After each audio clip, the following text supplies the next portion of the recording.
Hey, it's Liza Lawrence here, host of Wonders and Miracles podcast with mini message episode 134, Truth Must Dazzle Gradually. How does God help us discover him and experience him? This is the question I want to ponder today. And I've been thinking about this for a while now. And what I've come to learn and understand is that each person's discovery of and experience with God and truth is very unique and personal to them and their readiness.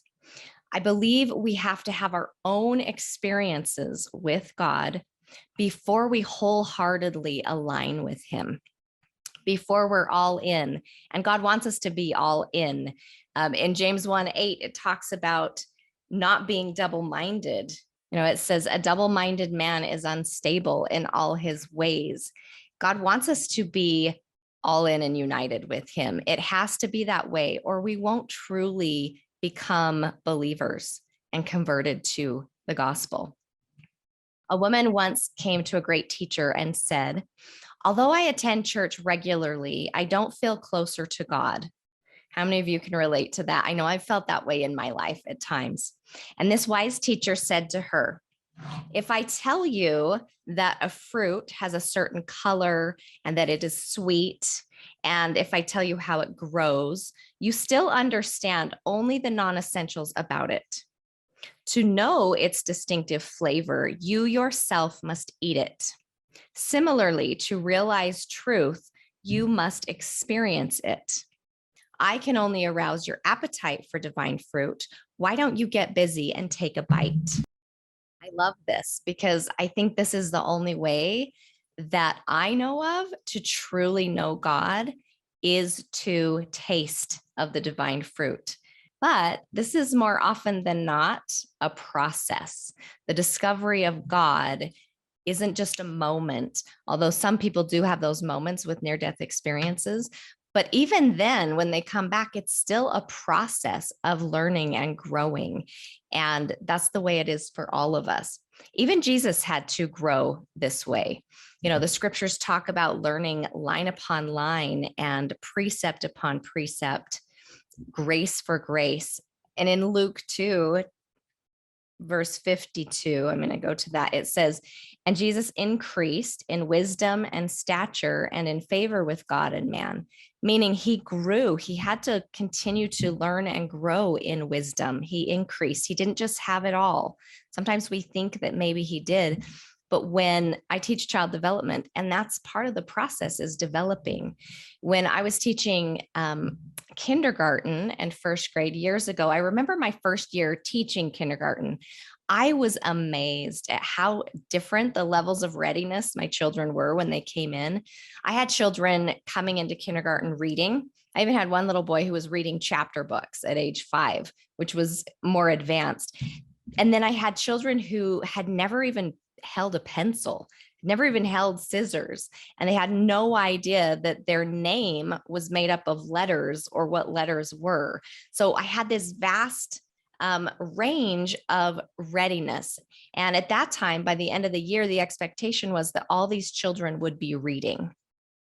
And so as a teacher, I had to individualize my instruction depending on those children's readiness. And I had to adapt the way I taught for each child. And I think God does that for us as well. When he meets us where we are, he helps us discover him at our level of readiness. And it's a very compassionate way of mentoring us and teaching us. And I love that process of how he does that. Currently, I teach college child development, and there's no way I would take the information that I teach my college students and try to give it to my kindergartners. It would overwhelm them. It would not be kind to do for them. And I think that's what God does for us. He meets us where we are and where we're ready to have glimpses of him. I love this poem by Emily Dickenson. She says, "Tell all the truth, but tell it slant. Success in circuit lies. Too bright for our infirm delight, the truth's superb surprise. As lightning to the children eased, with explanation kind, the truth must dazzle gradually, or every man be blind."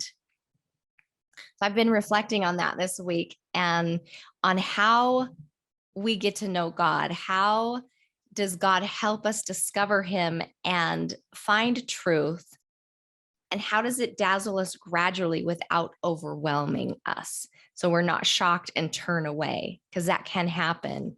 I had an experience in my teenage years that I relate to this when I was praying and asking for awareness on what my purpose was and what my potential was. And I was shown a glimpse, what I like to call a glimpse of my future self.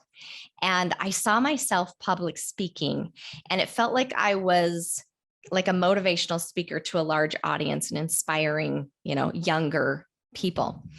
And while this sounded a bit dazzling to me at the time, it also was incredibly overwhelming. And as soon as I saw that vision of myself, I wanted to shrink and hide from it. Like, I don't want to do that. That's just too much. I don't want that kind of pressure. I don't want that kind of responsibility. I don't want to public speak. I mean, all those things. I just sort of a little bit panicked. And yes, I had asked for a vision of my potential and purpose, but when I received it, it was actually quite overwhelming. But the beautiful part of it is I wasn't asked to do it in that moment. Obviously, as a teenager, I would not have been capable to do that. And I felt completely inadequate. But as I've continued to grow line upon line, precept upon precept, grace for grace, my path led me to teaching, going into education, going into public speaking. And that's the path that I took and was led to. And now, yes, I have spoken to large audiences and I teach large classrooms of students, and it's not so overwhelming anymore. But I wasn't asked to do it in that moment. I grew into it. And I think that's what God is trying to help us with, is to grow into him, grace for grace, and help us discover him gradually. The truth must dazzle gradually, or we might turn away. So, how has God helped you discover him in your life? How has truth dazzled you gradually? For me, God has helped me discover him in my everyday needs being met, by my desperate need for his support in times of struggle and darkness, by feelings of overwhelming joy that I felt when I gain a new insight or receive a blessing that I'd been praying for. There's so many things that help me see him in my life. Of course, studying the scriptures, going to church, those also motivate me to continue to partake in the divine fruit that's being offered to me. And I think something that's very important is, like I said, it's not just a one-time moment with God. It is a process, but we also have to continually eat, feast upon the words of Christ. We have to continually partake of the divine fruit of God to grow in truth and to grow in our discovery of God. So that's the thoughts I want to leave with you today, is how has God helped you discover him, and how has truth dazzled you? And I hope you have a great week, and we'll talk to you next week with another interview. Bye-bye.